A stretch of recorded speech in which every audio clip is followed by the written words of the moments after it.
warahmatullahi wabarakatuh. Perkenalkan, nama saya Risma Dian Safira, NIM 033 kelas 6B. Di sini saya akan menjelaskan tentang analisis metode pembelajaran yang menurut Anda merupakan sebuah inovasi untuk meningkatkan kualitas pembelajaran pada saat ini sesuai karakteristik di Pulau Madura. Di sini juga saya akan menjelaskan tentang pengertian, langkah-langkah, evaluasi yang berkaitan mengenai pembelajaran metode tersebut. Serta di sini saya akan menjelaskan keterampilan abad 21. Yang pertama yaitu analisis metode pembelajaran.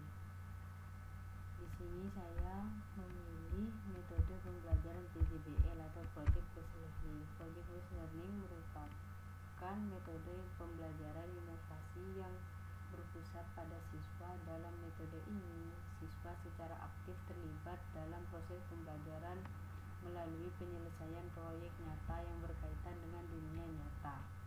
Jadi, di sini saya memilih metode pembelajaran PJBL pada siswa di Pulau Madura karena lebih cocok. Alasan saya memilih metode PJBL untuk siswa di Pulau Madura, yang pertama yaitu siswa di Pulau Madura dikenal memiliki semangat belajar tinggi dan terbiasa bekerja dalam kelompok atau komunitas. Yang kedua yaitu PJBL sangat cocok diterapkan di lingkungan yang memiliki nilai gotong royong tinggi seperti di Pulau Madura. Yang ketiga, proyek-proyek yang diberikan bisa berkaitan dengan konteks lokal lebih seperti budaya, lingkungan, atau isu sosial yang ada di sekitar siswa. Lalu ada pun langkah-langkah penerapan. Yang pertama yaitu menentukan topik masalah yang dijadikan proyek. Kedua, merancang rencana kegiatan proyek. Yang ketiga yaitu melaksanakan proyek dengan kerjasama tim. Dan yang keempat, guru melakukan monitoring dan memberikan bimbingan selama proses. Yang kelima, siswa mempresentasikan hasil proyeknya. Dan yang keenam, melakukan evaluasi dan refleksi terhadap hasil dan proses yang telah dijalani. Lalu ada evaluasi yang dilakukan secara menyeluruh, mencakup yang pertama keterlibatan siswa dalam proyek, kedua proses kerjasama dan pemecahan masalah, ketiga hasil proyek dan cara siswa mempresentasikannya, keempat refleksi dan pembelajaran yang diperoleh siswa selama proyek berlangsung.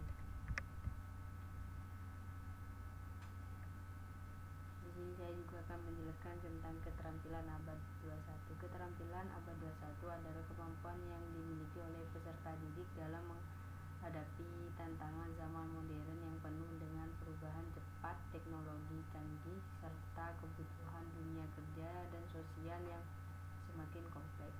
Metode Project Based Learning atau PJBL secara alami mendorong pembangunan keterampilan ini karena sifatnya kolaboratif, kontekstual, dan berorientasi pada pemecahan masalah nyata. Pada keterampilan abad 21 ini yang dikembangkan memiliki 4C. Yang pertama yaitu critical thinking, kedua collaboration, ketiga creativity, keempat communication. Critical thinking, siswa diajar menganalisis permasalahan dan merancang solusi logis dan kreativitas. Atau critical thinking atau yang sering disebut berpikir kritis. Berpikir kritis adalah kemampuan untuk menganalisis, mengevaluasi, dan memecahkan masalah secara logis dan sistematis. Dalam PJBL, siswa tidak hanya menerima informasi secara pasif, tetapi ditantang untuk meneliti dan menyelidiki masalah yang nyata, menganalisis data dan fakta, menyusun solusi berdasarkan logika dan bukti. Lalu yang kedua yaitu collaboration atau kerjasama tim. Siswa bekerja sama dalam tim menyatukan pendapat dan menghargai pendapat lain. Di mana di dunia kerja masyarakat saat ini kemampuan untuk bekerja dalam tim sangat penting, yang mengharuskan siswa untuk bekerja sama dalam kelompok, membagi peran dan tanggung jawab, menyelesaikan konflik secara konstruktif, dan membangun rasa percaya saling menghargai. Yang ketiga yaitu creativity atau yang sering disebut kreativitas. Kreativitas ada dalam abad 21 bukan hanya tentang seni atau karya visual, tetapi juga tentang kemampuan menciptakan ide-ide baru, berpikir inovatif, dan menemukan cara untuk menyelesaikan masalah. Melalui PJBS, siswa diberi ruang untuk merancang proyek dengan pendekatan unik, menghasilkan solusi yang tidak biasa, membangun berbagai ide dari anggota kelompok, mengembangkan produk atau hasil belajar yang original.